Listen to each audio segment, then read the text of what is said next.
What you want me to do with the sign? Oh, I don't care, Jethro. You might as well burn it. Okay, Ma. In here, take it on outside. Okay. What's going on, Pearl? How come you brought in your sign? Oh, Jed, I give up. How can I give music lessons when every time I open my mouth to sing or yodel, 15 dogs jump on me? That's right, Uncle Jed. Last night when I come in, they had my treat on top of the piano. That wasn't funny, Jethro. Well, it made Granny and me laugh. Well, it may give me her word that she'd keep them dogs outside, especially while you was performing. How they getting in here? Well, I don't know, but we'll find out. Jethro, you stay here and watch the front door. I'll go watch the cellar door. We know he can't get in the back because Granny's in the kitchen. Pearl, you go on in the drawing room and cut loose.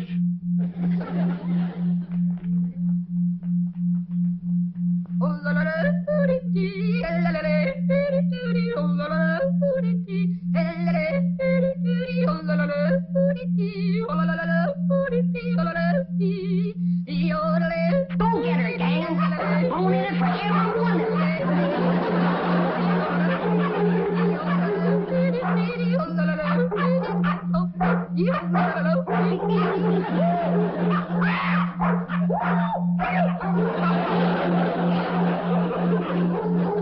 Sounds like they got some more trees again. They come through here? No, sir. Come through the cellar neither. Quiet down. Jethro will get you more down off a perch. Jed, Get over there. I've taken all I can stand for. Either you get rid of them dogs or I'm leaving. Yeah, Pearl, yeah. Now calm down. Oh, you ain't gonna get rid of my dog. Now, Ellie Mae, you let me handle him. Your Aunt Pearl been set upon by these dogs, and we gotta weed out the vicious ones. Jethro, you commence to hand them to me. Yes, sir, Uncle Jed. Oh, please. I'm gonna handle this, Ellie Mae. Here's a mean-looking one, Pearl.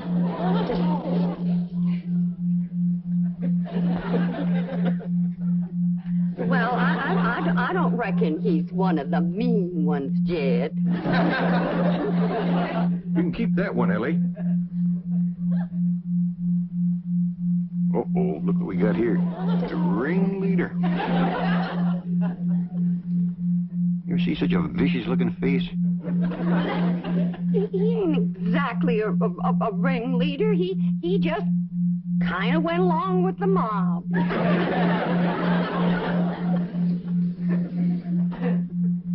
Look at this ornery one here. Don't get too close to this one. Look at him. Guilty as sin. He's praying for mercy.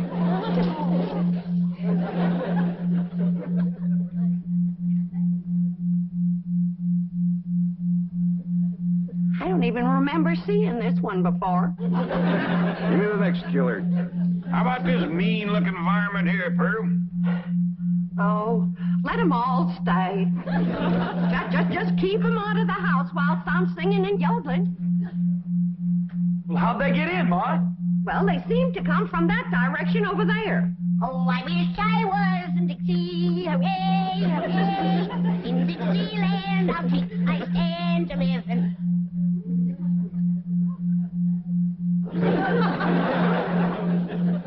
Well, what's everybody staring at me for? I didn't let them dogs in. Nobody said you did, Granny.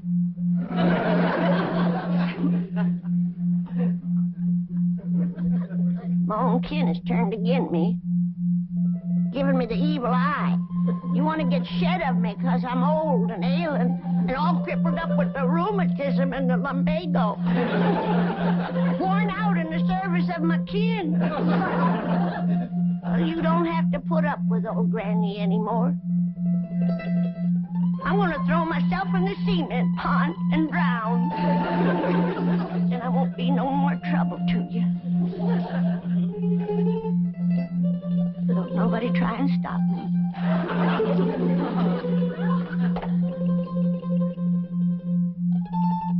Don't nobody try to stop me.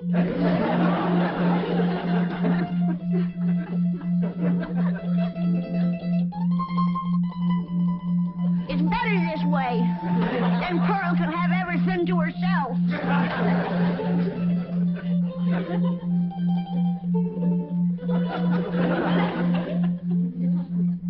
Well, Pearl, you heard her. Reckon you better take over the kitchen. All right, Jed, I'll get right out there. You keep out of my kitchen.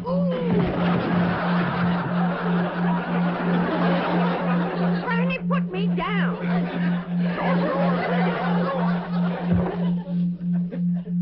If you don't stay out of my kitchen, I'm going to hit you so hard atop your head, you'll be able to ride half fair.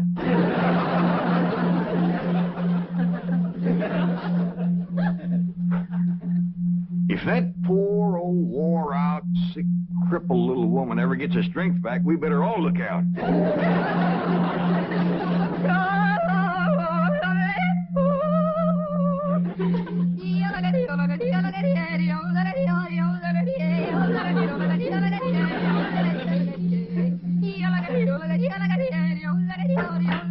Go get her, gang. There's the usual reward. Granny, close that door. Okay. I only opened the door to let in a little fresh air. And a lot of dogs. Well, I just can't take Pearl screeching any longer. Sounds like a pine knot in a sawmill. Miss Drysdale's been complaining too. Calls the police most every day. That ain't a bit neighborly, is it? Mr. Drysdale promised she wouldn't call no more. Now, Granny, you leave them dogs outside.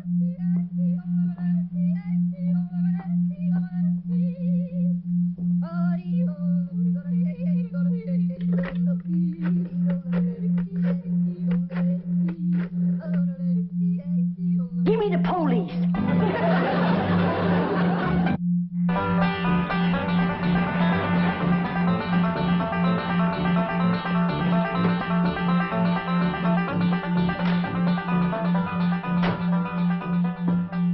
Man, I thought that complaint would never come through. How could anyone complain about a thing as beautiful as Pearl's yodeling?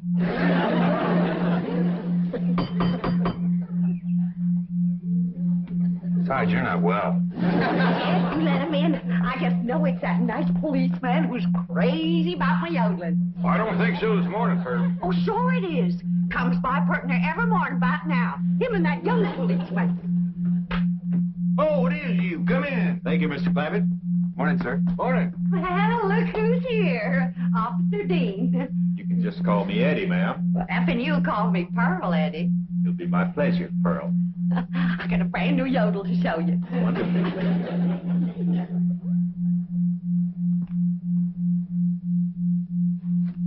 Just so we won't disturb the peace. You looking for Ellie Mae? Who? My daughter. Oh, no, sir. Where is she? Out by the cement pond? Pond? Oh, you mean a swimming pool? Yeah, I reckon you could call it that. Ellie and Jethro swims in it. I better get out there right away, Mr. Clampett. We've had a lot of reports about people stealing swimming pool water. I mean, pool furniture. Oh, yeah, you better get right out there and keep your eye on that furniture. You'll find her working with her dogs and cats and birds. Thank you. Did you say dogs and cats and birds? Yeah, she's got her dogs and cats to be friends. Now she's working on the cats and birds.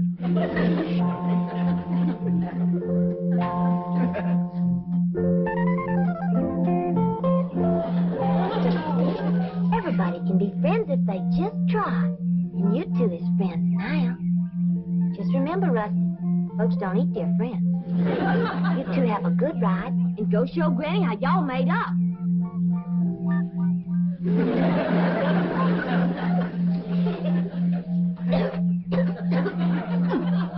That's the best batch of rheumatism medicine I ever did cook up.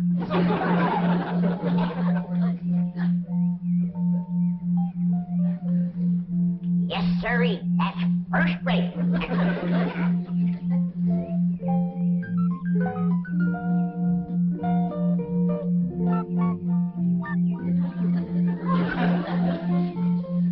I commenced to seeing birds riding horseback on cats. That's enough tasting. Hi, Granny. Oh, Ellie. Here, keep the fire going under my steel. I'm going up and rest a while. Granny, you promised Paul you wouldn't run your steel no more. Just to make a little rheumatism medicine, in case I wake up one of these bitter cold nights and get a seizure. Granny, it don't get bitter cold out here. Jethro read in the newspaper where it's going to get 20 below tonight.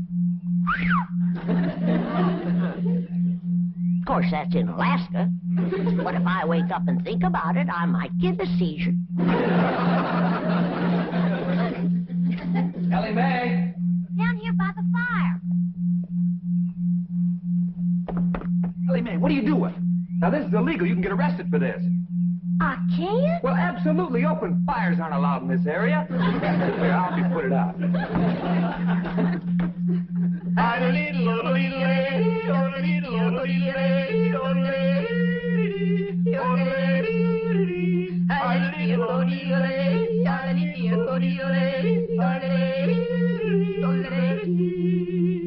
How am I doing? Just fine. You got the makings of a first-rate yodeler. Thank you. Oh, say, I got to get back to the car and check in. Check in. On the radio. Come on, I'll show you. Oh, is it all right? Sure, come on. Well, I reckon I hadn't better resist an officer of the law. That's right. Just come along quietly. Remember, I've got a gun. Uncle Jed, Granny, come quick. What is it, Jethro? That policeman arrested Ma. Arrested her? Yes, sir. He had her by the arm and dragging her out to his police car. I'll go see if he's gone yet. I wouldn't have called the police if I thought... Granny, you mean you set the police on Pearl, your own kin? I reckon I did, Jed. I don't recollect it quite clear. I guess it's because I'm so old and sick and ailing and puny and frail and all crippled up with the Now, don't start that again. Granny, I just can't understand you turning on your own kin. Well, it was just... It was the hot California sun that done it. That's what done it. It softened my poor old brain. You ain't gonna throw me out of the clan, are you, Jed? Uncle Jed! He took Ma away yet. They still out front. Maybe it's time to right the wrong you done. Oh, I will. I'll do anything. Pearl! I'm coming, Pearl! I'm coming! I sure wish I could invite you into the kitchen for some coffee and victuals, but Granny's so mean and cantankerous when it comes to... Pearl! Forgive me. I'm the one that set the law on you. Please forgive me, Pearl. I'm so ashamed. Forgive me, Pearl. Don't let Jed throw me out of the clan. You set the law on me? Oh, I'm low, Pearl. Awful low and mean. Step on me, Pearl. Step on me. Step on me like you would a worm. Tromp on me. Grind your feet on me. I'll beg you, Pearl. Mr. Policeman, run over me. I don't deserve to live. Run over me and throw my poor old mean body to the buzzard. All right, Granny, now that's enough. But Pearl hasn't forgiven me yet. Mr. Policeman, give your gun to Pearl and let her shoot me. Oh, Granny, stop that. Put a curse on me, Pearl. I forgive you. But I deserve to be punished, and punished bad. Sing to me, Pearl. Granny, Pearl done said she forgives you. Am I taken back to the clan? Am I welcome to the bosom of my family? I reckon. Pearl, you are an angel. You can have anything I got anytime. You can have any part of my kitchen. Throw me out of it. Set the dogs on me. Take your Granny into the house, please. Sure, Ma. Did you want her? No, I didn't want her. Walk me, Pearl. Oh, just take her in the house. Come on in the house and walk me, Pearl. I'm sorry, Mr. Policeman, but Granny, you know, she gets worked up every now and then. I understand. Now I can invite you in the kitchen to have some victuals and coffee. Oh, no, thanks. I see my partner coming. We better get moving. Well, young fella, you find anything missing? Oh, no, sir. She's got everything. I mean, everything was there. But that is around the pool. Well, you come back and see us here. We will. Just keep yodeling. Bye now. Bye. See you when the roads get better. Bye-bye. It's quite a family, isn't it, Barrett? As you young fellas would say, like wow. You know, here they are with all these millions in this big, beautiful mansion. And guess how they heat the water for their swimming pool? How? Well, they got this big, round kind of copper boiler, see? And coming out of the top is this kind of spout. And attached to that is this corkscrew tubing that goes down and leads into a big jar. Right. And they keep this fire going under this big boiler. Officer Kelly. But imagine how long it would take you to City boy. Yes, sir? You have just described a still. A what? A still. No wonder they got so much money. These people are moonshiners.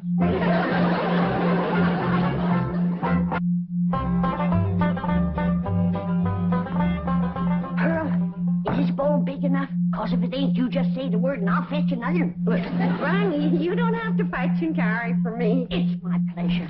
It's an honor to be in the same kitchen with such a good cook as you are. What you making? My special sweet potato pie. Did you hear that, Jed? Did you hear what this beautiful cousin of yours is making? Yeah, I heard, Granny.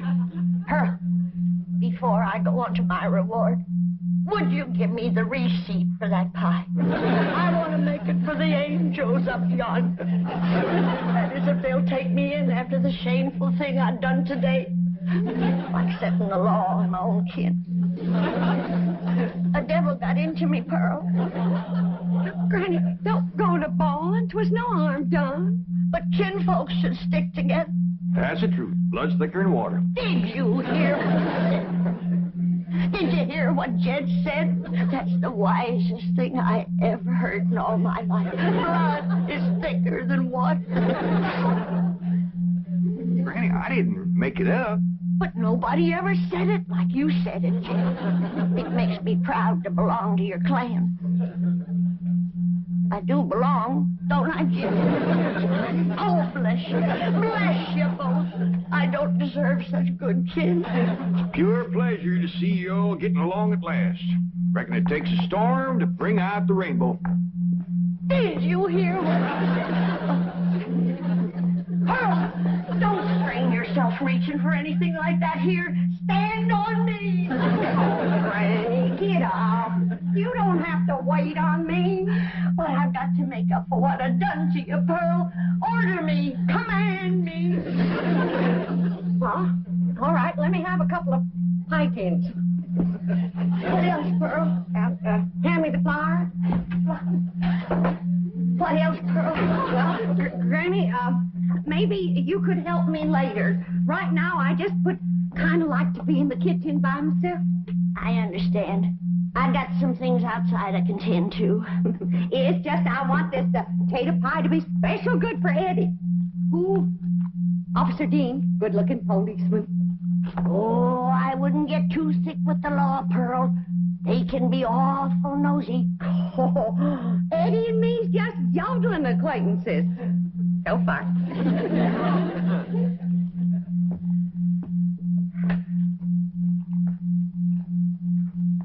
Remember, Pearl, where there's the law, there's trouble. As sure as a goose goes barefoot.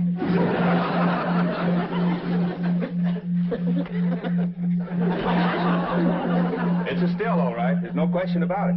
Well, that doesn't mean they're making moonshine. Maybe it's something harmless.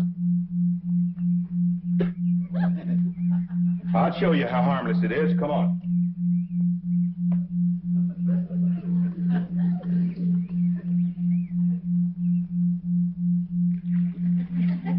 Strike a match. Now toss the match in there.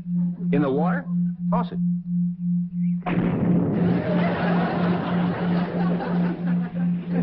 Hey, Sarge, we're not going to arrest Ellie Mae for this, are we? I'm sure she's not responsible for it. I don't think Pearl is either. Mr. Clampert seemed like such a wonderful man. It's probably Granny. Anybody who would lie down in front of a police car and say, "Run over me," has got to be gassed. Maybe Granny doesn't know it's wrong to make that stuff. That's possible. Pearl says she refuses to give up the customs of the hill. Well, looks like Pearl was right. Yeah, and there's Granny's old still to prove it. Be it ever so humble, there's no place like home. Say, Pearl, you seen anything of them two policemen? Not since they left. Yeah, that's just it. They didn't. Their police car's still out front. Oh, Black Eddie. Oh, I hope he's not so gone on me that he's neglecting his duty. Granny, back to help you, Pearl. Good. Granny, I need your rendering skillet. I'll see that you get it, Pearl. See, I was just telling Pearl, Granny, that police car's still out front. I can't figure it myself, but Pearl seems to understand. Uh-huh. Granny, did you find the skillet? Yeah, Pearl. Well, let me have it. Sure is heartwarming to see you, too. Granny! What was that loud ringing noise? Granny, why in the world did you... I heard the meal gong. It's Mildred. Oh, don't touch her. She's tainted. That's yours offending you, meal going, and me and Skippy just... What happened? I ain't Pearl. Granny whomped her, and I reckon she better tell me how come right now. Young'uns, you know the code of the hills. What is the lowest, meanest, traitorous thing a friend can do to his neighbor? Tell the revenuers he's got to steal. Here sits the traitor that done it. She's the one that ain't fit to belong to the clan. Granny, you promised me you wouldn't make no more moonshine. I'm making medicine. You want me all gnarled up and twisted in the grip of my rheumatism? Is that the thanks I get for working my poor old fingers to the bone? Yonder comes the law. 2 policemen. Barricade the door. Get the table. Lay Pearl's body across it and we'll shoot from behind her. Ellie, you get the flag. Jethro, you get the guns. And I'll throw knives at him till you get back. Nobody do nothing. We ain't gonna fight the law. We ain't gonna fight. What are we, a clan or a nest of mice? You heard me. Jethro, you and Ellie take some of that cold water. Bring your ma, too. I'll take care of the law. Savvy, we'd like to talk to you about that still down by the swimming pool. Yes, sir. I was feared you'd catch me sooner or later. Well, I'm ready to go with you. I'll make no trouble. Are you the one who's running it? Me and me only. Paul ain't running it. It's me. That's my steal, ain't it, Jethro? No, sir, that's my still. Don't listen to these young'uns. It's my still. Now, come on. Arrest me. Let's get it over with. Well, that ain't true. If you want to know who that still belongs to, I'll tell you. It's me. Pearl. Put the handcuffs on me. Now, just a darn minute. Ain't nobody gonna take credit for my work except me. And if it's against the law to make a little rheumatism medicine, then take me to the chain gang. That's mine. Here's like we's all going to the chain gang. Nobody will go anywhere if Granny will promise to stop making rheumatism medicine. Well, I reckon what I made today will hold me through the winter. Well, I wouldn't count on that. You see, we accidentally spilled all the evidence into the swimming pool. Swimming pool? Oh, poor Charlie. Who's Charlie? My pet duck.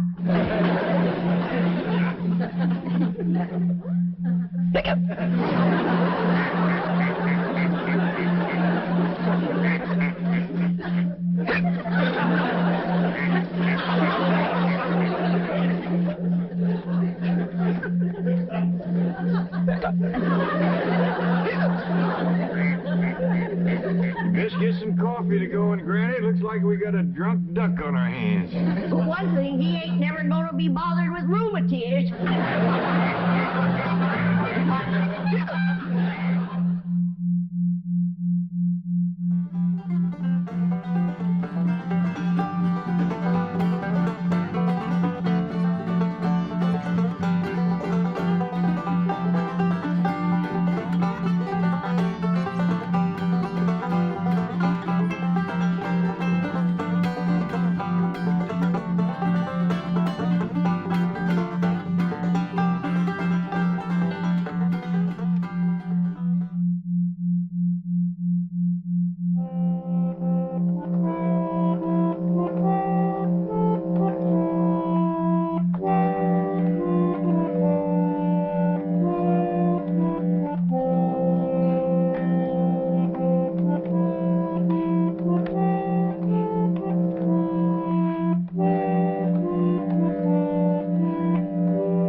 Pretty, Granny. You gonna show me how to play your lap organ someday? Show, honey, like my ma showed me. And like her ma showed her, and her ma before that. Sure is old, ain't it?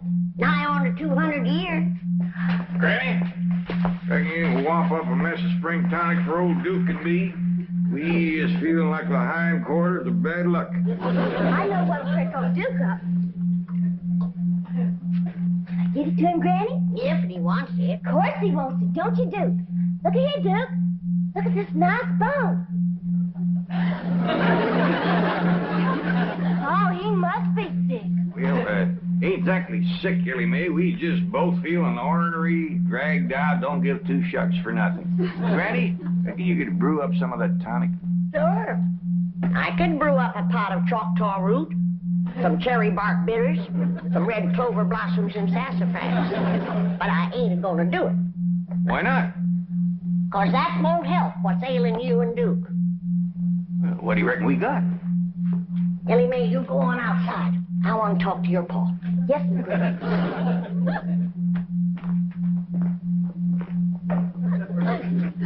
It ain't what you got.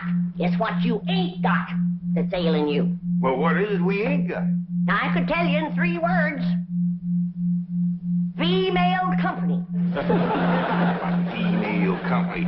Got a house full of females. You, Ellie Mae, Pearl. I ain't talking about female kinfolks.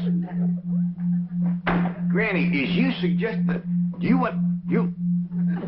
Granny, me and Duke is too old for that courting and sparking nonsense. You ain't half too old. And a fine figure of a man, too. A heap lot better than them slick-haired, shiny-shoed, sweet-smelling city dudes. Talking plumb silly. You gonna make the tonic or ain't you? I ain't. Come on, Duke. Let's just go hunting. Then we get our blood stirred up. Depends on what you hunt. How'd you like to treat a bobcat? See? Yeah, that's all right. We get out in the woods, get to smelling bobcat tracks. Reckon you get the idea? Well, if you want to get the idea, you go next door to the Drysdales and smell some orange blossoms. I think they're getting ready for a wedding. Drysdale? Wonder who's getting hitched. I don't know. Must be some kin of Miss Drysdale's. She's been frolicking around like a chicken in the corn crib. Oh, happy day. Greetings, all. Miss Drysdale. Margaret, I've asked you not to barge in here while I'm working. Oh, pish-posh. What's more important than our darling getting married? Sonny's getting married? Oh, no, dear. Claude is getting married. Congratulations, Claude. Margaret, dogs do not get married, they mate. Wilbur, don't be crude. I prefer to consider Claude and his beautiful Parisian bride as entering wedlock. Parisian bride? Darling, I told you last week I was having a bride for Claude flown in from Paris. Really, Wilbur, you don't listen. All you think about is your silly old bag. Forgive me, dear. Congratulations, Claude. Be careful, his nail polish may not be dry. He's just come from the poodle parlor. He had a clip and a manicure and a dye job. I thought he was a different color.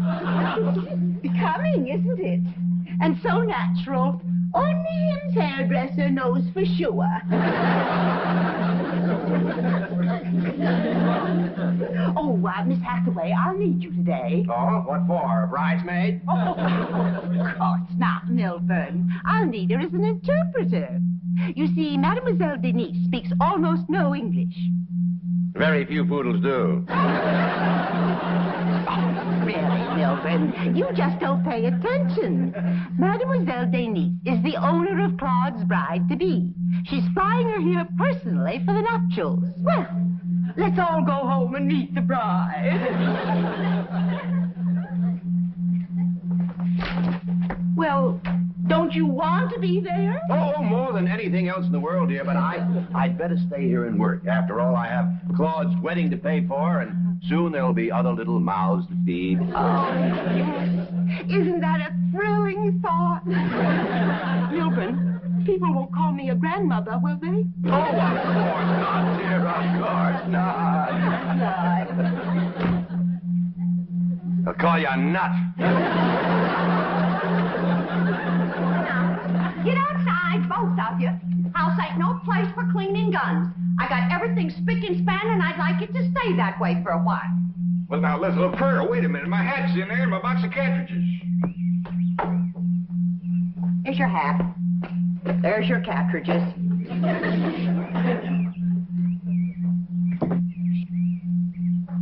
I swear to goodness, if he ain't the cleaningest woman, she had her way, she'd have slip covers on the wall. Don't you let her get you down, then, Duke. This city living is what's got us feeling bottom heavy. Just wait till Jethro gets back. Get him to drive us way out in the woods. 3 of us will light out through the tall timber. We'll have us a high old time. How's that sound to you?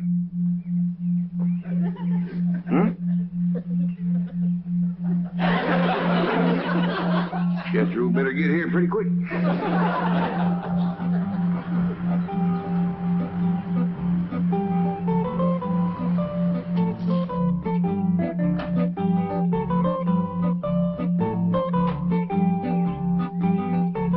Pardon, monsieur. Est-ce que c'est la maison de Madame Drysdale? Excuse me, ma'am, but I didn't quite get what you said there.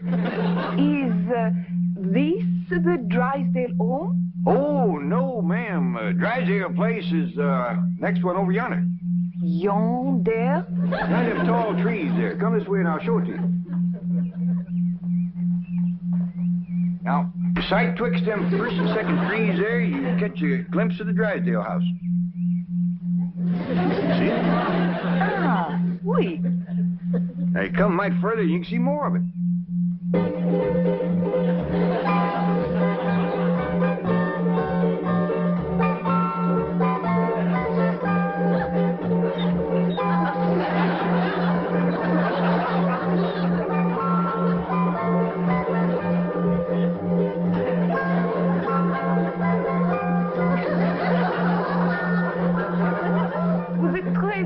Monsieur, je suis votre débiteuse. No offense, ma'am, but you're kind of hard to understand. Where about you from? Je ne vous comprends pas. Oh, well, I bet you it's a nice place. Merci beaucoup. Au revoir. Yeah, well, thank you. Same to you and many more of them.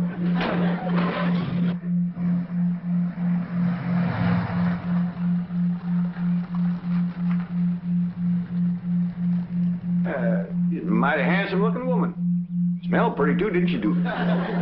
Duke? Where'd you go, Duke? Granny! Granny! Yeah, Pearl. Do you know who's got a secret sweetheart? No, Pearl. But hum it for me. I'll pick it up. It ain't a song, Granny. It's Jed. She's got a lady friend. And she's pretty, too. Well, the old rooster took my advice. Hey, Granny, hey, Pearl, look at old Duke. He's got a new friend. Well, by dingies, they both took my advice. I reckon maybe I'll take it next myself.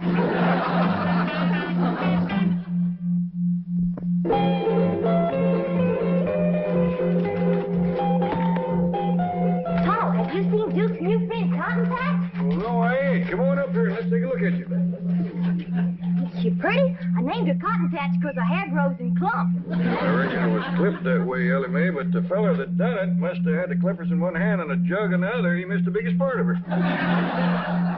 Oh, Duke sure has took a fancy to her. He dug up 4 of his best bones and give them to her. She done a lot for Duke, too. Before she come along, Duke was feeling lower than a snake's belly in a wagon rut, but look at him now. Yeah. Oh, look at this here collar that Cotton Patch was a-wearing. I was afraid she'd catch it in the bushes running after Duke, so I took it off. Ain't that fancy. Duke, are you sure you ain't after that girl just for her money? Reckon them's diamonds, Paul? Might could be. Ellie Mae, this dog belongs to somebody. Somebody that sets great store by her, too. Folks don't just get...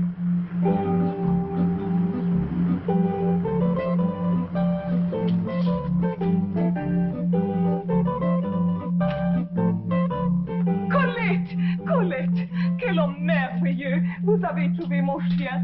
Bien-aimé. I reckon this must be the party that owns Cotton Patch. I'll put her in the car for you, ma'am.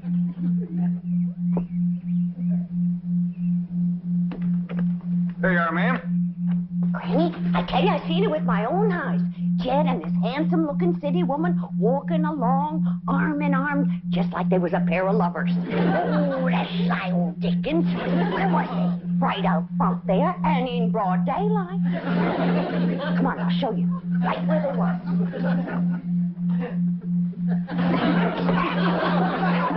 Pearl Bodine, shame on you. You gonna spy on your own cousin? I sure am. Me too. Monsieur, je ne sais pas comment vous remercier, mais peut-être que ça vous démontre mes vrais sentiments. Say, ma'am, here's something I reckon you'd like to have. Oh, monsieur, je vous remercie encore une fois, 1000 fois merci.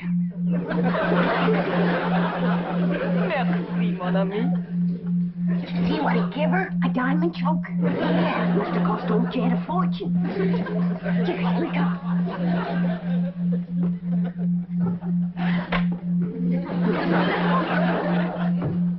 Man, this place is shining. Hey, Granny. Yeah, Pearl.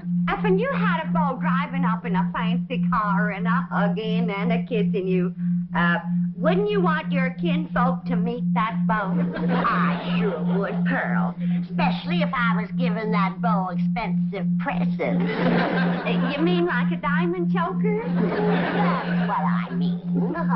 You know, I hear tell that French women is real fond of jewelry. If you two are trying to make something out of what just happened outside, you can leave off before you get started. All I was doing was returning that lady's dog, and that diamond choker was a dog's collar. Say, Granny, Yeah, Pearl. what do you reckon that red stuff was smeared on Jed's cheek? I reckon he cut himself returning that dog. Either that or his lady friend scratched herself on his whiskers when she kissed him.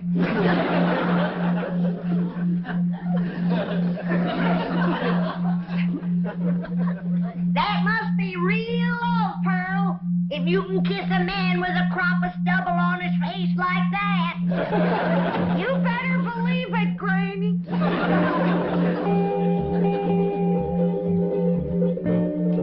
Here we are, the bridal suite. I do hope you like it. I decorated it all myself. I used as much French silk as I could find. The orange blossoms are from our own tree. And these are Claude's trophies. Ce sont à Claude. Ah bon? Well, if everything is in order, I'd like to have Claude come in. He's never seen the bridal suite, nor his bride, of course. It's bad luck. La chambre est-elle confortable? Ah, bien sûr. Mademoiselle Denise is delighted with the appointment. Marvelous! I've arranged with the butler to release Claude as soon as he hears the music. I'll start the record now.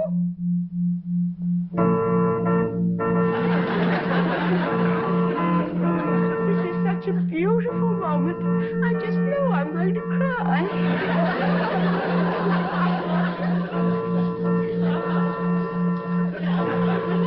Come, Claude, you handsome groom. Your lovely bride is waiting. Is that horrible hillbilly bee?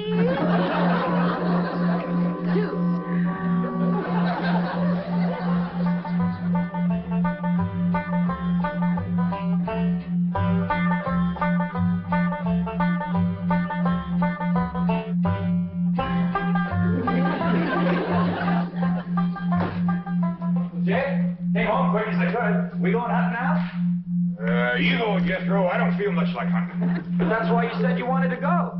You said you and old Duke was feeling all dragged out and ornery, and you wanted to go hunting to get your blood to stirring. That's what you said. Well, I ain't saying it now. Why don't you go ahead without me? But I don't need to go hunting to stir my blood. It's already stirring. Well, now stir it some more. How do you keep turning away from me, Uncle Jed? Done shaved. Hey, Ma, Granny, Ellie Mae, come see Uncle Jed shaved in the middle of the day. Jethro, hush. Ain't you never seen a man with a shave before? Not you. Not unless there's a wedding or a funeral to go to. Look yonder at Uncle Jed. Oh, great clouds of buggy dust. He's got mowed off his stubble. Trimmed his mustache. In the middle of the day. Tarnation. Oh, you're pretty. Ain't it stylish? It's got smell on it. Things have come to a sorry state when a man can't shave his face and comb his hair without his family cackling like a bunch of chickens at a new worm. Why, Cousin Jed, that ain't a nice thing to call your sweetie. Jed got a sweetie? City woman. Talks foreign. Drives a sporty car. Dresses to the teeth. Wears jewelry. Given to her by your Uncle Romeo. Puppy Jed. Diggity. Oh, am I gonna have a new mom? Oh, you wait. I ain't gonna listen to more of this nonsense talk.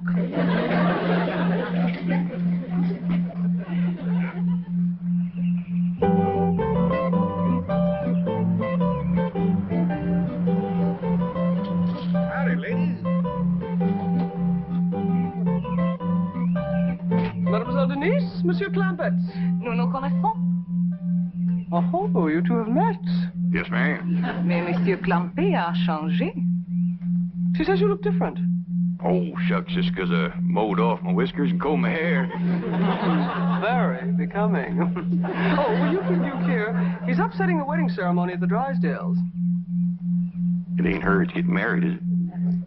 Oh, no, indeed. Monsieur, je vous préfère comme vous êtes. Sans barbe. We have to hurry. Now, you will keep Duke here. Yes, ma'am. Monsieur Clampett, garderez le chien ici. Ah, vous êtes toujours si aimable et obligeant.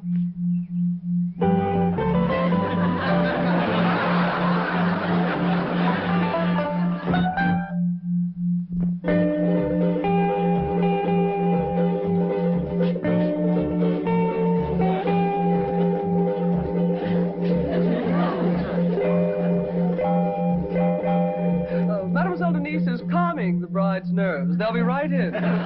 Good. This delay is so difficult for Claude. I hope he doesn't get one of his migraines. Well, the perfume. I want to eradicate every vestige of that horrid beast from next door. Claude must never know. What in the name of FHA is this? You've come for the ceremony. No, I've come for my secretary. Margaret, this used to be my den. And there's where my TV set was. And now it's a love nest for Claude and his beautiful bride. Milburn, doesn't it thrill you? You can hardly stand it. Oh! This is Mademoiselle Denise, and this is my... Yes, we've met. Come on, Miss Hathaway, let's get back to the bank. Oh, no, dear. Claude is about to meet his new bride. Would you like to give her away? Can I give them both away? Oh, dear boy. Darling, you bring Claude in. He'll feel more secure with his daddums at his side.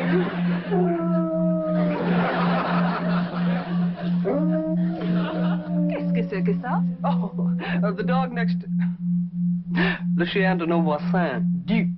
I'll close the window so that... Oh, here's the handsome groom. This is a magic moment.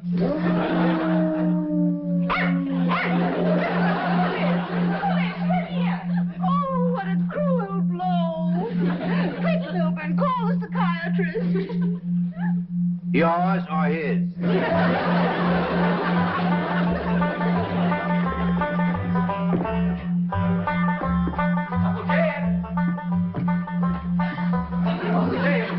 Is we going hunting or are you going courting? What you talking about? I ain't going courting. Then we's going hunting. Sure, I didn't want to go hunting. Now, you go yourself and take Duke with you. The Duke don't want to go hunting. Well, he's outside right now, frisking around with that there white dog that Ellie Mae calls Cotton Patch. She sure is. Old Duke's happier than a cat at a fish fry.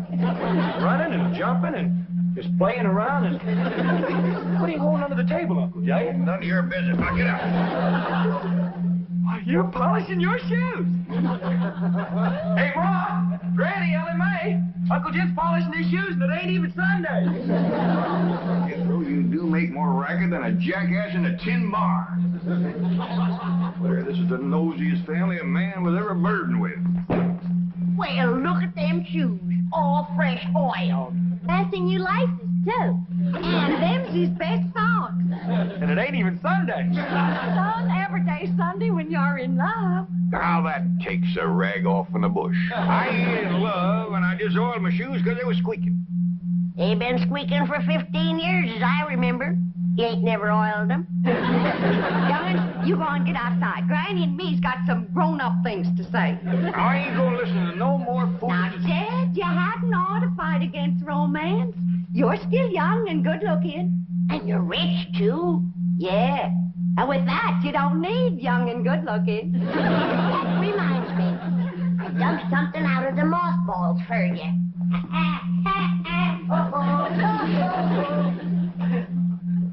Your necktie and your derby that you wore when you came a-courting Rose Ellen, all duded up and stepping out like a chicken in high oats. I got for you, too, Jed. How boiled and starched your fancy cotton shirt.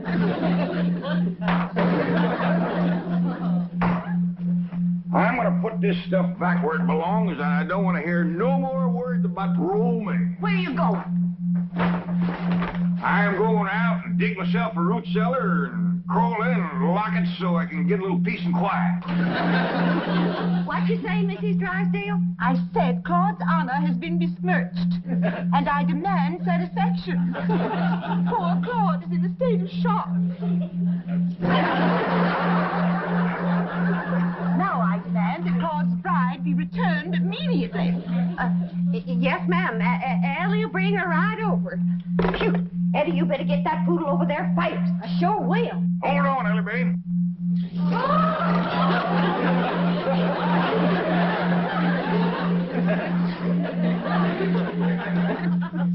I'm going to take that dog back to the Drysdales, and Duke, you're coming along.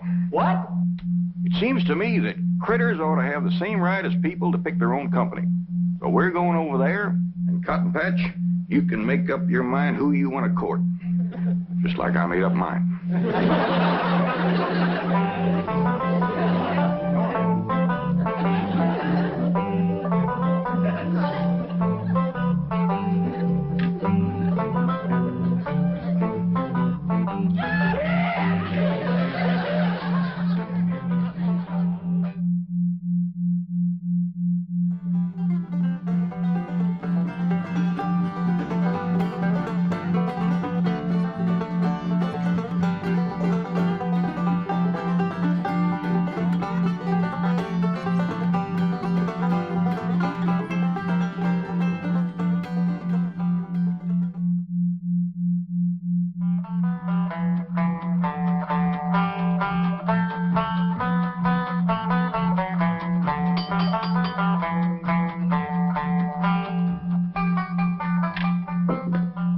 You're Jed Clampett. I'd know you anywhere. Jed Clampett, just like Mother described you. Your ma knows me? Well, we live just beyond the ridge from you, back home. Well, it's mighty nice to have somebody from back home drop in on us. And it's mighty nice to feel the firm, friendly grip of a real mountain man again. Come in, come in. Don't believe I caught your name. Jones, Harry Jones. There's an article here concerning a confidence man known to be operating in this area. So? His M.O., that is police vernacular for modus operandi, which in turn is Latin. I know what modus operandi means. I watched Dragnet for 7 years. Sorry, Chief. To continue, his M.O. is to prey upon rural types, especially those who have come into money, like the Clampetts. He's particularly... Let's see that. Harry Jones, alias Herbie Jones, alias Herbie Brown, alias Herbie Brower. Came out to California and struck it rich, acquired a lot of property. But now my heart says, Herbie boy, Go back to the land of your childhood. You said your name was Harry. Oh, it is. Herbie's my second name. The one Mother always used to favor. When I think of that, I think of home and Mother. Your mom passed on, has she? Well, no, she's very, very sick. That's why I have to dispose of all my vast California holdings and hurry to her side. Now, Mr. Clampett, how would you like to buy the Hollywood Bowl? Where you going? Well, I gotta go out and fetch Granny. She takes care of buying everything for the kitchen, like pots and pans and bowls. No, Mr. Clampett. It's not that kind of a bowl. The Hollywood Bowl is a vast open-air amphitheater, seats 20,000 people. What in the Sam Hill would I want with a place like that? What? Well, do you know how much money the Hollywood Bowl took in last year? Can't say as I do. $4 million. Is that a fact? That's right. $4 million? Yes, sirree, Bob. What the Sam Hill would I want with a place like that? You mean $4 million doesn't interest you? Not especially. I already got more than I need now. Well, congratulations. You just passed the test. What test? I just wanted to see if you were still that sweet, honest, ungreedy man that my dear mother told me about. Get Clampett on the phone. As the bulletin says, he is particularly clever at selling public parks and monuments to these rural types. He convinces them that he's one of their own kind. Sorry, Chief, the line's busy. Tell me, Mr. Clampett, what do you like to do? What I mean is, what are your favorite pastimes?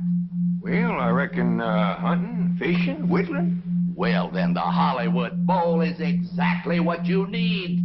I don't quite follow what you mean. Well, let's take whittling, for instance. You know there are 20,000 wooden benches in that place? And if you get tired of whittling, you just turn on the water, fill her up, throw in a few trout, and you've got the best doggone fishing hole you ever saw. What about hunting? Why, in those hills surrounding the Hollywood Bowl, especially on Mulholland Drive, you'll find more wolves up there than you'll find in any place in this here country. What do you know about that? Jed, where are you? We're in here, Granny. Jed, can you get the top off of this? Oh, I didn't know we had company. Mr. Jones, this here is, Of course. Granny, I'd know that face anywhere. Mr. Jones is from back home in our part of the country. His family used to live beyond the ridge from us. Jones? Jones. I recollect a family of Joneses that lived beyond the ridge. That must have been They was horse thieves. different Jones. Yeah, I reckon so. Yes, I remember Mother always used to say, we must be twice as good to make up for the bad Joneses. Mr. Jones here is wanting me to buy the Hollywood Bowl off them. Hollywood Bowl? Hollywood Bowl? And this must be the young lady I've heard so much about, the lovely Ellie Mae. Why, the stories I've heard about you, my dear, don't do you justice. You have a much more mature beauty than I expected. Me? Why, you won't stay unmarried long in Beverly Hills, my dear. I'm surprised some handsome young movie star hasn't already claimed you for his very own. Me? Mr. Jones, I'm gonna tell him, Granny. Just let me take my time. Now, Mr. Jones, this here is my cousin, Pearl Bodine. I'm charmed to make your acquaintance, my dear. Miss Bodine. It's Mrs., but I'm a widow. Pearl, you seem to know about Hollywood Bowl. Oh, yeah, Jed, I heard about it. It's where they have all that open-air music and singing. Pearl here is right gifted at singing and playing and yodeling. Oh, Jed, I ain't neither. You are so. No, I ain't. Why, you sure are. I ain't. Let her win, Jed. For once, she's right. Mr. Clampett, if I may, as owner of Hollywood Bowl, I become an expert judge of musical talent. And I wonder if I might hear Mrs. Bodine perform. Well, I could yodel for you. Cut loose, Pearl. Ole, ole, ooh, ole, ole, ooh, ole, ole, ooh. Yeah, the There's no question about it. That voice belongs in the open air. Theater. Where 20,000 people can listen and enjoy it. 20,000 people would pay to hear me? Why, my dear, they would fight for the privilege. How much you reckon they'd pay? Oh, I'd say at rock bottom prices at least $5 a head. 20,000 at $5 a head? That's $100,000 for only one night. Jed, did you hear that? I sure did, Pearl. Mr. Jones, looks like you got yourself a deal. Your troubles is over.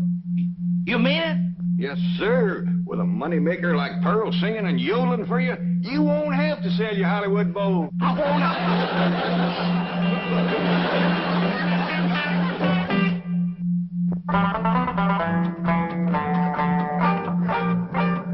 Here you are, Mr. Jones.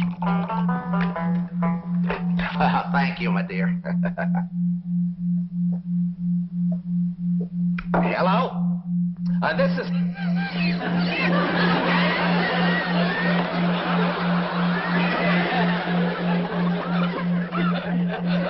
Did Mr. Jones call his lawyer yet? Trying to get him now. Seems to have a little catch in his throat. Pearl told us the news, Granny. Ma's gonna sing in Hollywood Bowl, huh? It ain't set for sure until he talks to his lawyer. But you've got to find a way to get out of those contracts. This woman is a tremendous talent. She's the greatest yodeler since Caruso. By George, I'm glad I'm selling the Hollywood Bowl. When a woman with the talent of Pearl Bodine can't play in my theater, then I'm through, you hear me? Through! I ain't gonna sing in Hollywood Bowl, Mr. Jones. We're booked solid, my dear, and I just got to honor those contracts. But if someone else was to buy the Hollywood Bowl, he could make new deals. He could put in anybody he wants. Jed, it wouldn't do no harm to go look at the place, would it? Oh, I don't reckon there'd be no harm in that. Fine, I'll have my car sent around. No need to do that. Jethro can drive us all up. You got a car that'll hold all of us? Sure, bring it around, Jethro. Well, then, by George, let's go.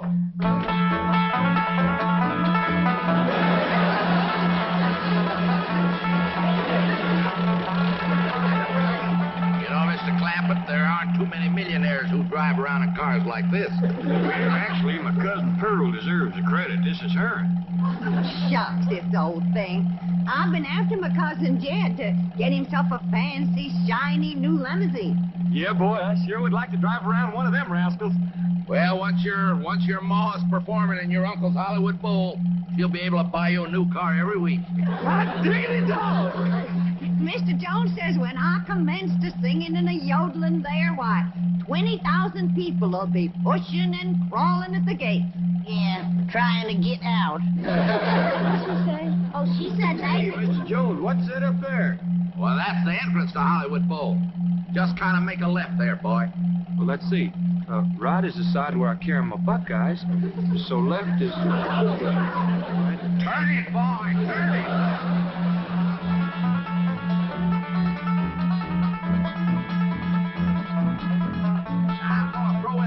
Buildings is part of the deal. Won't cost you a cent. Now, you'll notice the trees are all in A1 condition. Solid wood, every one of them. And loaded with sap, too. Now, this here's the famous traveling sidewalk. Takes you right up the hill with no effort on your part. Just stand still and ride. Gives you a beautiful view of Hollywood Bowl. Now, isn't this wonderful? Saves wear and tear on the shoe leather. And this is just one of the features of this wonderful investment you're making, Mr. Clampett. Come right along with old Honest Hank. Well, what do you think of that, Granny? Just like city folks, too darn lazy to even walk.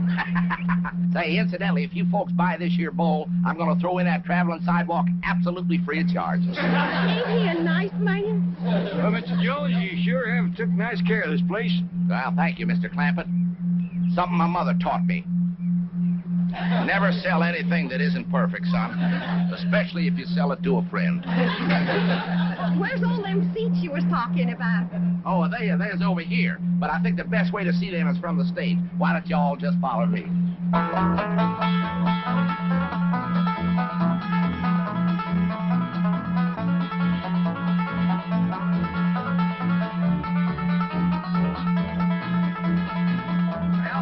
there are your 20,000 seats. Where good, Granny. Sure would hate to whitewash all them benches. Girl, this will sure be a dandy place for yodeling. Never seen nothing better. Jethro, you run up to them top seats way up yonder and see can you hear me when I cut loose. Okay, Ma. You know, he ain't gonna jump off that stage here. There's a 10-foot drop and then water.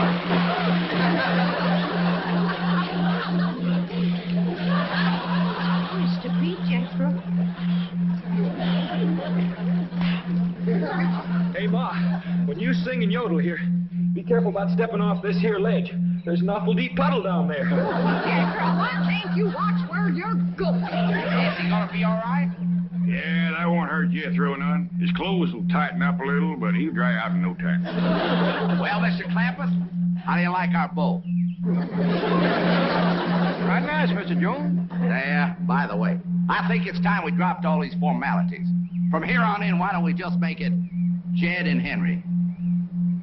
I thought you said your name was Harry. Harry Herbert. It is. Harry Herbert Henry. H.H.H. Jones. My mother used to say, those 3 H's stand for honesty, humility, and honor. And, why don't you just call me what everybody else does? Honest Hank. Mighty dandy name, all right. One you can be proud of. Well, like I was starting to say, this is a mighty fine place here for whittling and yodeling, but I don't think it's any great shakes for hunting and fishing like you said it was. You know something, Jed? You're absolutely right. Just goes to prove how long I've been away from the hills. But I got another piece of property not too far from here. It's the greatest spot for hunting you ever saw, full of animals. And I'm going to sell it to you dirt cheap. It's called Griffith Park. Yeah, named after my dear old mother. That's a mighty pretty name for a woman, Griffith Park. Jed, why don't we take a run over there and have a look around? Well, that sounds like a mighty fine idea. Granny, Ellie Mae, Earl, we're all going over and looking at a piece of hunting property Mr. Jones has got. Hank. Honest Hank. Well, looks like somebody's thrown a spell on her. Yeah, she acts like she's in some kind of a trance or something. Earl. Earl? Hey, Pearl? Pearl? Pearl? Pearl? Earl? Earl? Hey, Pearl? Pearl?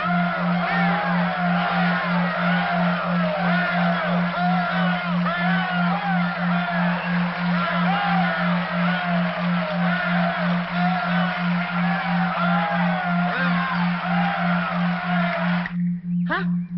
Oh, I was daydreaming. We saw going over to look at another place called Griffith Park. Does that mean you've decided against this one? No, I ain't decided nothing yet, Pearl. Come on, everybody, let's go.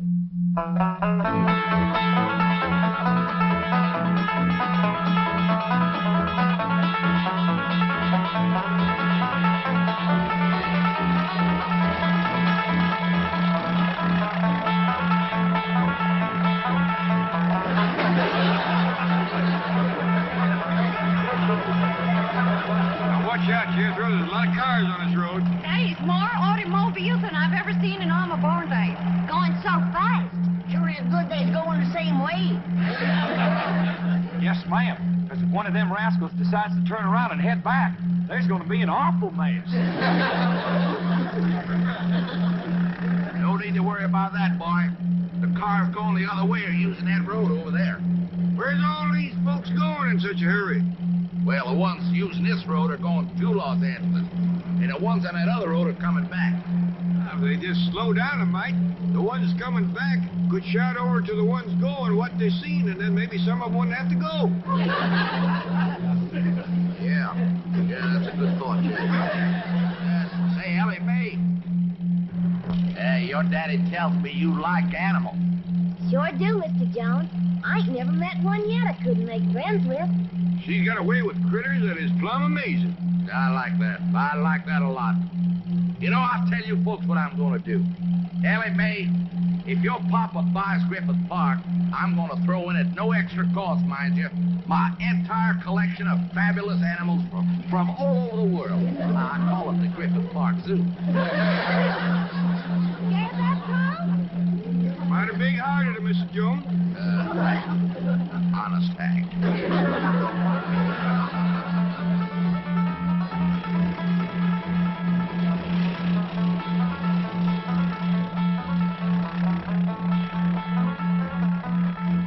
gorgeous, beautiful, just like back home. Ain't smelt piney woods like that since we left home. Uncle Jed, you just gotta buy this. Well, we can build us a cabin in here and come hunting all the time. You ain't gonna shoot at my critters, are you? When you go hunting, Ellie, you gotta have something to shoot at. You leave my critters be. Elliot, Ray. Ellie Mae, turn him loose. Oh, if he hurts either one of my critters, I'll hit him on the jaw so hard he'll be able to look down his back and without even turning his head. Down, Ellie Mae. Ain't nobody gonna do nothing to nobody. Or their critters. Besides, they ain't ours yet. We ain't bought the place. How much you asking for this here Griffith Park, Mr. Jones? Hank, Pearl. Call me Hank. All right, thanks. Never mind holding hand, Randy. Earl, that's a sure trick of a crooked horse trader. So you won't look too close at the horse. Or listen too close to the price. How much y'all want for this here Griffith Park, Hank Honey?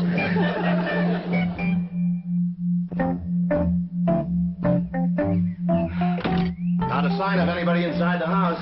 Nor outside.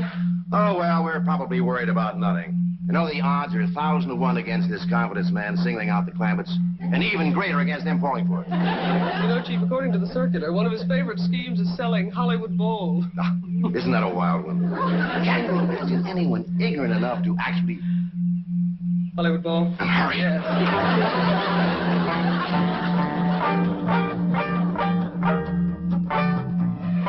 Well, Jed, you old hound dog, what do you think of my collection of critters? I ain't never seen nothing like it in all my born days. Granny, how about that? If that don't beat all, a jackass with stripes. Granny, you ain't seen nothing yet. They even got bobcats with stripes. But them rascals is so high, and as long as from here, that post. Yeah, they's what they call tigers. Cost me a heap of money to bring them all the way from India. Mr. Jones, you ought to be ashamed. Putting all them critters in cages and pens. Don't you know critters like to be turned loose? Now, you simmer down, Ellie. The only reason I put them in pens and cages so your pa could look them over, see what he's buying. I didn't want to have him go traipsing all through the brush. Relax a minute, Ellie Mae.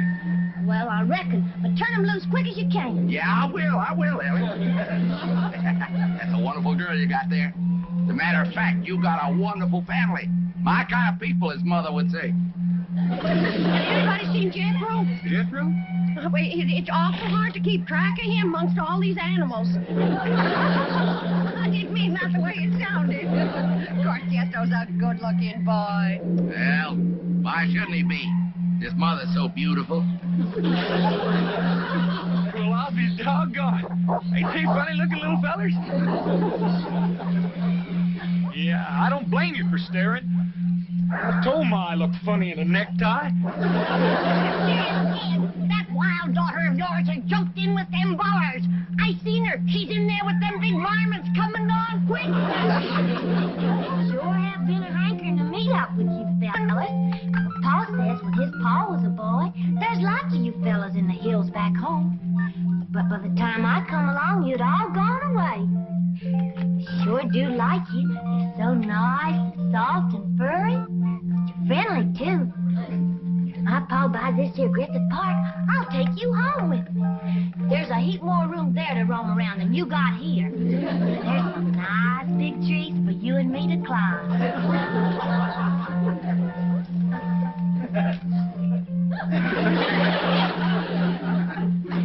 Oh, I can't look. One hug from those powerful arms could kill you. Don't squeeze too hard, Ellie Mae. Mr. Jones is worried you might hurt his bear.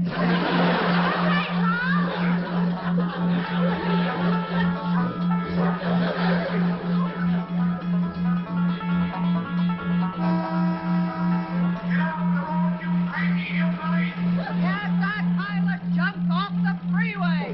Dad, for a minute, I wish I'd have brought my shotgun. They wouldn't talk back to us that way. This road sure ain't very polite. They's downright mean a honking and a yelling like that. They had ought to be taught to drive with what you call courtesy. That means good manners. You got a wonderful idea there, young fella. And your Uncle Jed is just the man who can do it. Me? How? Well, if you owned this road, people would have to drive like you say. Is it for sale? Well, it It wasn't, but I've decided to make you a package deal. I'm going to sell you Griffith Park, the Hollywood Bowl, and the freeway that connects them. Tell you what, you come on home for supper with us and we talk it out. Jethro, you stop at the Hollywood Bowl. I want to take another look at where I'm going to be performing. Okay, Ma.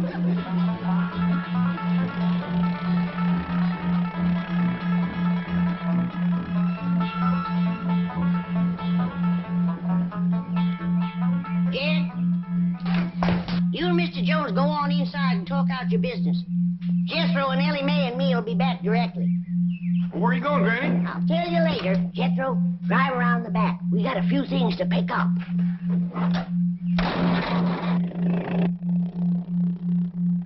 Wonderful little woman.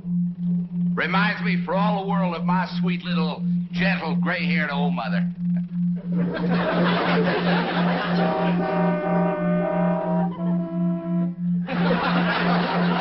heard me. I said if I let you use our freeway, do you promise to drive with... What is it again, Jethro?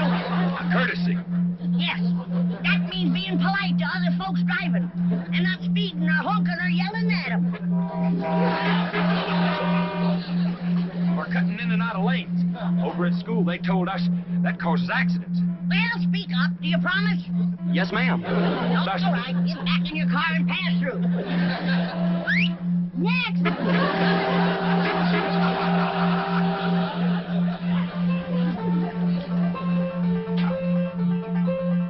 Mr. Clammett, I hope we're not too late. We'd have been here sooner, but we had to avoid the freeway. There's an unbelievable jam-up. That Mr. Jones is a crook. I hope you didn't give him no money. Ah, Pearl, I didn't give him no money. Well, where is he? Inside. And you know something?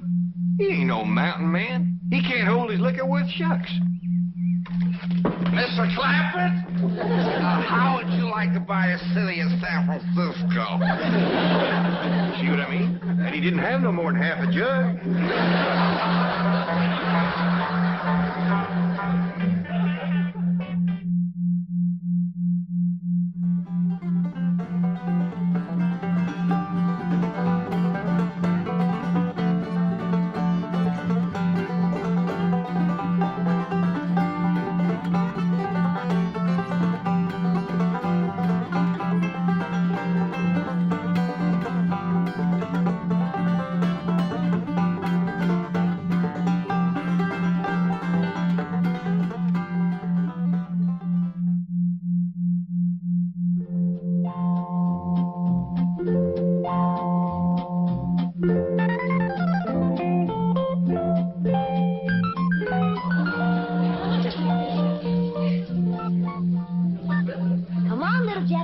Drink it up. No sassafras, no snakewort, no cocoon root, nor wretchweed. How do folks live in these Beverly Hills without the necessities of life? What I got, Granny? Ellie Mae Clampett. Did you drag home another pussy cat? No, baby, this here's a special one. I've been helping the critter doctor over to the zoo, and he let me bring this here one home because its ma was being mean to it. Husky little critter. Ought to be a good mouse catcher when he gets growed. You can't keep him that long. Why, the critter doctor said he gets to be 8 or 10 feet long. He's a lion. He sure is. Even a bobcat don't get that big. Any luck? Ah, there ain't nothing to shoot up in these hills. Few scrawny squirrels and rabbits, it ain't worth a cartridge. All right, dingies, let's all go home where I can find some yarbs and you can find some game. Yeah. Ma's been wanting to go back and see Jeffrey. Hey, let's all go together. You bring the truck around, Jethro, and I'll pack a lunch and we can get started. Ah, hold on just a minute. That may be all right for Pearl. That's a mighty long trip to take just to hunt yarbs and do a little shooting. Besides, you got school, Jethro. And I can't go and leave little Jethro. Hey, look yonder. This here's a lion. And you named him after Jethro. Yeah, 'cause he's king of the beast, don't you? Ah, 'cause he eats so much and his feet so big. Your feet ain't big. What you talking about, boy? When you was 12, your feet were so big you used to have to go down to the crossroads to turn around. Come on, everybody, let's go home, where we can find some yarbs and get some fresh game meat. I'll get the truck. Ah, hold on. Now, Uncle Jed, if we don't do us some shooting, we ain't gonna be able to bark a squirrel out of a tall tree at 300 yards. I know, we're getting mighty rusty. I tell you what, you grab a handful of matches, we'll stick them in the ground alongside that wall out front, we sit on the porch, and we'll take turns lighting them with our rifles. Oh, shucks. But that ain't shooting. Well, that wall ain't no more than 200 or 300 feet from the porch. I know it ain't real shooting. I tell you what, we won't take dead aim, we'll snap shoot them. Why don't y'all shoot skeets like Mr. Drysdale does? What skeets? He told me about them. Them's clay birds. Well, if you two go to shooting clay birds, don't expect me to cook them.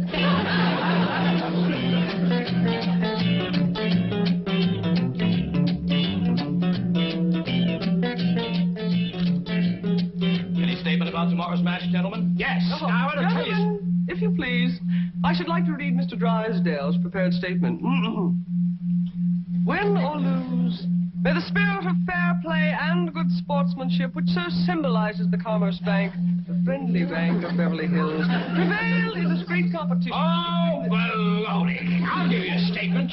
My bank's going to shoot the pants off of his bank and win this trophy back permanently. I shall begin again. Win or lose, may the spirit of fair play and good sportsmanship, which so... Now listen, Hacker. Your bank hasn't won in 2 years. Not since Lynn Crandall became my vice president and teammate. And furthermore... I've got a little surprise for you this year, Drysdale. I've got a new cashier that can outshoot Davy Crockett. You'll have to go some to outshoot Hawkeye Crandall. You said it. Why, Hawkeye Crandall... Hawkeye Crandall, my Aunt Nellie. When you see Gene Sandbloom handle one of these things, wave that in my face, Hacker. Chief, it's Vice President Crandall calling from the hospital. Hospital? Hawkeye? Yes, he was crossing the street and he didn't see a fire truck coming. Hawkeye, how bad are you hurt? Both legs broken? Right arm? 3 ribs. Well, we got until tomorrow morning. Try to make it. Set up 4 matches, Uncle Jed. That's all that was left. All right? You like 2 and I like 2. But you only got a single-barrel rifle. How you gonna light both matches? Never mind about that, just light yours. Okay. I'll light the first 2 matches on the left.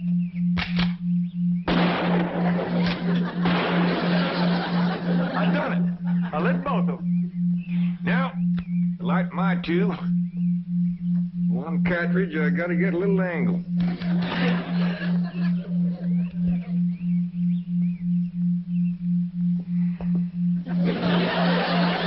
That's really doing it the hard way. Well, since the distance is so short, we gotta get a little sport into it.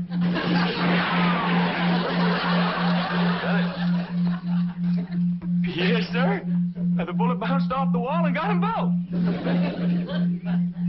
Well, what do we shoot at now, Uncle Jed? Well, let's smear a dab of sorghum on the wall and commence picking off flies.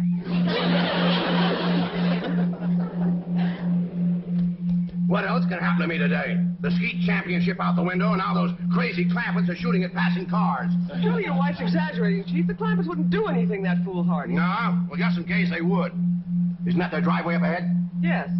Let me know when we're safely in.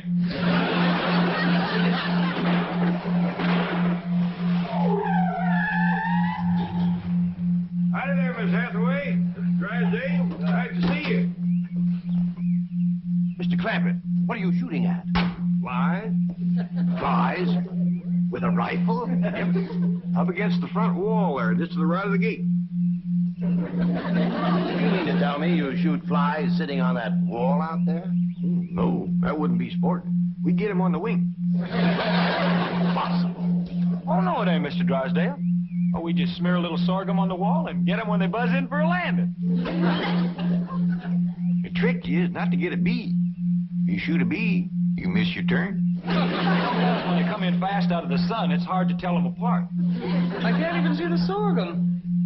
Neither can I. Oh, Uncle Jed ain't missed one yet. Well, back home, they called him Hawkeye. Did you say Hawkeye? Oh, you know how folks hang a nickname on you. Miss Hathaway, the trophy may not be lost. Chief, he has to be an employee of the bank. Meet Mr. J.D. Clampett, my new vice president. Welcome aboard, Hawkeye.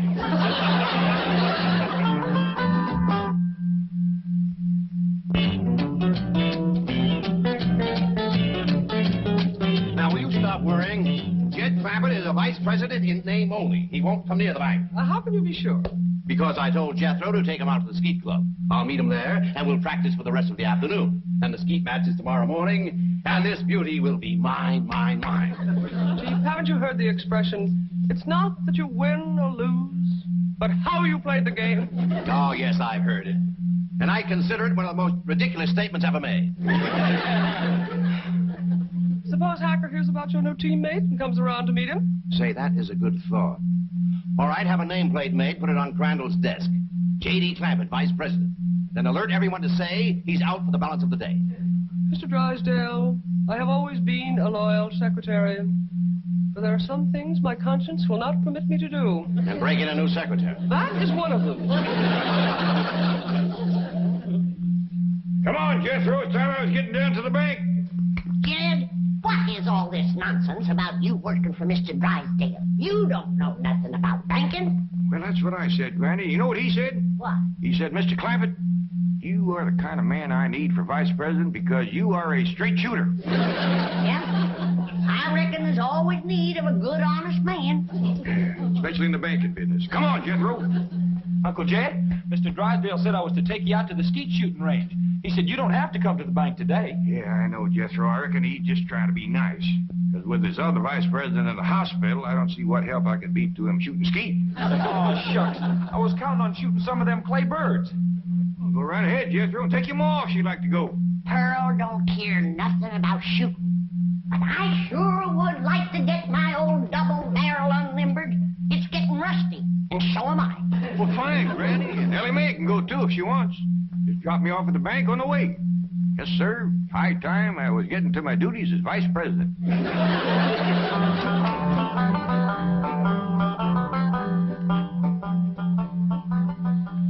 Is this satisfactory, Mr. Drysdale? Oh, fine, fine. Put it on Crandall's desk back in the corner. Mr. Hacker is back to see you, and the chairman of the Rules Committee is with him. I think they expect you to default the contest. Ha, ha, ha, ha. Just when I've got it won. Mr. Drysdale, at the risk of incurring your disapproval, I owe it to my conscience to make the following statement, which I have typed out for your perusal.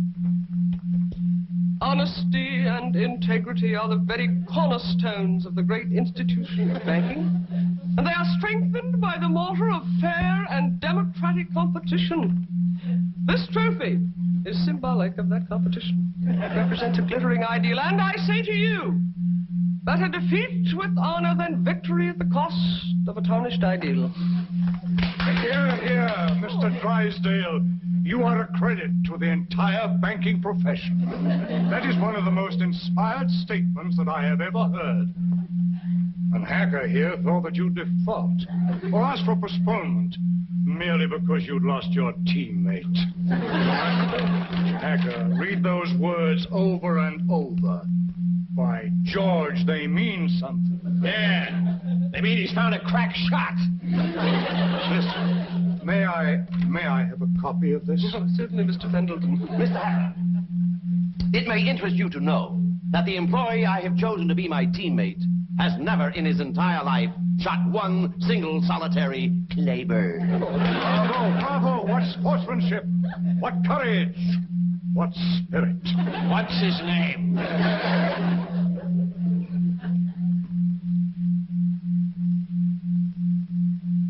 J.D. Clampett, Vice President?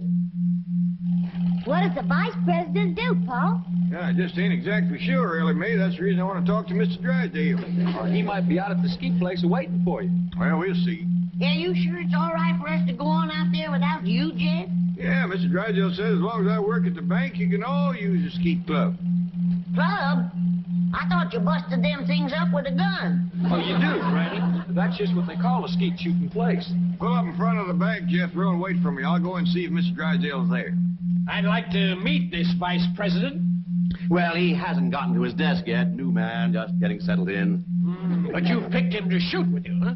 Well, Long as he's filling in for Crandall here at the bank, I figured the sporting thing would be to let him fill in at the skeet match. You say he's never shot skeet? My word of honor, this man has never set foot upon a skeet field. That is the courageous attitude that has kept the doors of our banks open through economic upheaval, political uncertainty, and world chaos. I don't know what this character's got up his sleeve, but you can bet your vault it's something. Mr. Hacker. Bill. Billy boy. Haven't you heard the saying, it's not that you win or lose, but how you play the game? Drysdale, I know that we bankers aren't supposed to be emotional, but dash it all, man, I'm choking up. I've had about all I can swallow, too.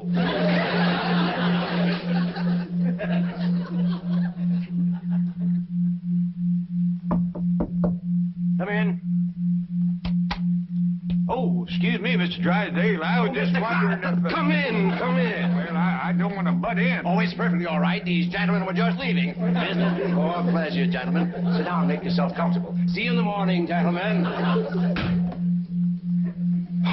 There is the mark of true greatness, Hacker. Did you see the way he treated that seedy old tramp? Like he was a millionaire.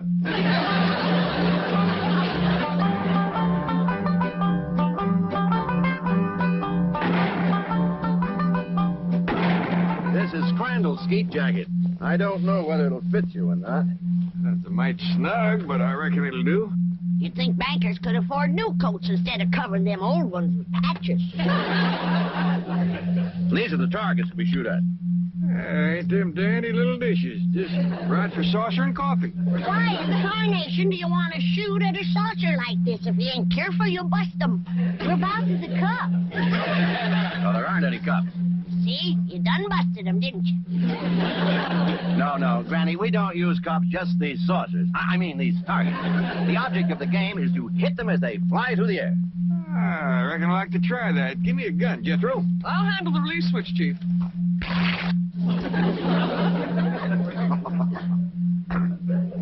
All right if I try it without this little coat? Oh, yes, Mr. Rabbit. But I wouldn't suggest you trying it with the rifle, because when you yell full, those targets are going to shoot out there at 60 miles an hour. Full! Okay. Shot at it. Sorry about that. I just meant to nick it so you could use it again. Well, Jed, from the looks of all them broken dishes out there, you ain't the first one that made a mistake. No, Granny, you don't understand. You see, the object of the game is to break the target. But to do it with a rifle is absolutely remarkable. Oh, shucks, that ain't nothing. A lot easier than shooting flies. Can I try? Yes, of course, but I think you better use the shotgun. Oh, well, this here's Granny's. This here's the gun I'm used to. Leader of my Jethro. Okay, Uncle Jed. Pull! Pull!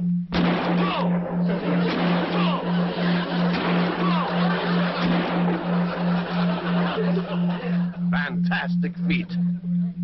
Yeah, they's big, all right, but they help him to stand steady. Step aside, Jethro, and give me a whack at busting them things. Can you fling two at once? Yes, but... Fling! Fling two more, I got another barrel left.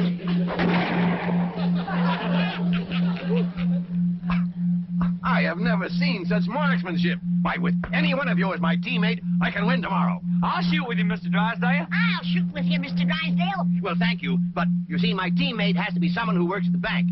And since Mr. Clampett here just happens to be my vice president... Sure was a stroke of luck for me to get that job just in time to shoot with you. Almost as though it were planned. Oh, Willie Mae, wouldn't you like to try to hit one of the targets?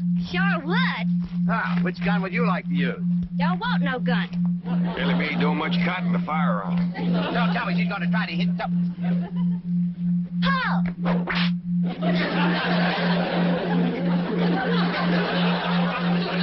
And here I stand with my cylinder bore, wide choke, $1,200 imported English skeet gun. That's a dandy, all right. Fella just about couldn't miss with that. I could. And I think I'd better get in a little practice right now.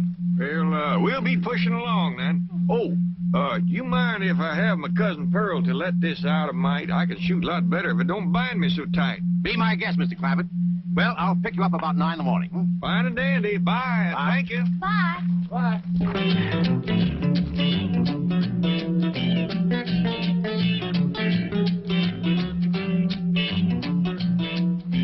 Mr. Hacker, Mr. Clampett is out. I can see that. I'll just sit down here and wait for him.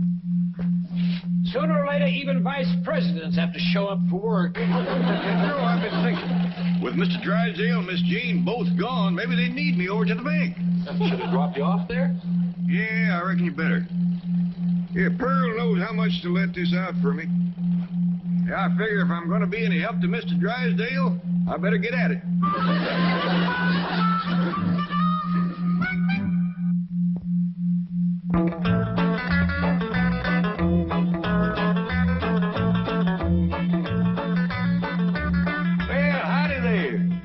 See me? Are you J.D. Clampett? Sure am. Jed Clampett. Vice president of this bank? That's what they tell me. You know, I just had a hunch to come in. I figured there might be something I could do to help. I think there's a world of things you can do to help me, Mr. Clampett. That's just dandy. I don't believe I caught your name. Hacker. William Hacker. You call me Bill. Well, howdy there, Bill. It sure is nice to make your acquaintance. Sit down, sit down. What can I do for you? Well, to start off with, you can tell me how long you've been in the banking business. Well, this here is my first day. And already you're a vice president? Well, that's the job I'm commencing with. I want to tell you that Mr. Drysdale is as fine a man as you ever want to work for. Why, I ain't done nothing all day but shoot skeet. I see. Tell me, do you shoot good skeet? Well, I never tried for it today. Of course, it don't take much shooting to bust in great big saucer, especially if you got a good rifle. You shoot skeet with a rifle? Well, I admit it's kind of like shooting fish in a barrel. My daughter Ellie Mae does just as good with her slingshot. That's very interesting. How did Mr. Drysdale happen to find you? Oh, we was next-door neighbors. Your next-door neighbor of Milburn, Drysdale? Up there, those exclusive estates? Yep. Matter of fact, he got the place for me. You see, I come into a little money here a while back, 25 or 30 million. Dollars. And to show you what kind of a friend Mr. Drysdale is, he's keeping all that money right here in his bank, and he ain't charging me 1 penny to do it. He's all heart, that fellow. All heart. Tell me, Mr. Clampett, how does it happen that you're vice president of this bank here? Well, my nephew Jethro and me was out front of the house. That's my cousin Pearl's boy. We was out there in front of the house shooting flies off the wall. Excuse me, shooting flies? Yes, sir. Rifles? Yes. How far away? Oh, it wasn't no more than a couple 100 feet. Can you win a round of skeet, Billy boy, Billy boy? Can you win a round of skeet, Billy Hacker? No, I cannot win a round from that new teammate you found. He's a crack shot and cannot miss the target. I'd like to point out it is not too late to do the decent thing. Now, the bank's still open. Select an employee at random. Take me. We lose, but we will lose with honor. Is the trophy mine for keeps, Billy boy? Billy boy, is the trophy mine for keeps, Billy Hacker? I says, Mr. Drysdale, I don't know nothing about banking. And he says, well, say, speaking of Mr. Drysdale, here he comes. Mr. Clampett, what are you doing here? Where should a vice president be? Out shooting flies off his front wall? Hacker, you snoop, get out of my bank. Not until we first have a little meeting with Mr. Pendleton. Mr. Drysdale, I am shocked, to say the least. Shocked and disillusioned. I apologize, Mr. Pendleton. My desire to win momentarily overcame my sense of fair play. But I have a suggestion. Suppose I select at random an employee to be my teammate. Now, that seems sporting, eh, Hacker? Yeah, I'll buy that. Well, I have a new young janitor, not a very bright kid, but nice. Jethro Bodine. Just a minute, Drysdale. Isn't he Clampett's nephew, the one he shoots flies off the wall with? Well, Drysdale, is this true? Yes. Yes, it is true. Miss Hathaway, I believe you're on overtime. Right, Chief. Good night, gentlemen. Now, I have a suggestion for you. I'll pick an employee of yours at random to be your teammate. I consider that eminently fair. Agreed, Drysdale?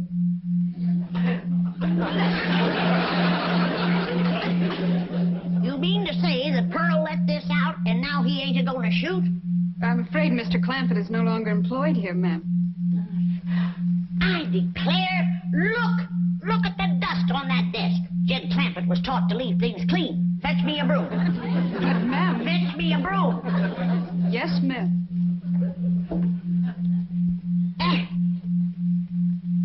I declare, city living is spoiling the whole darn family.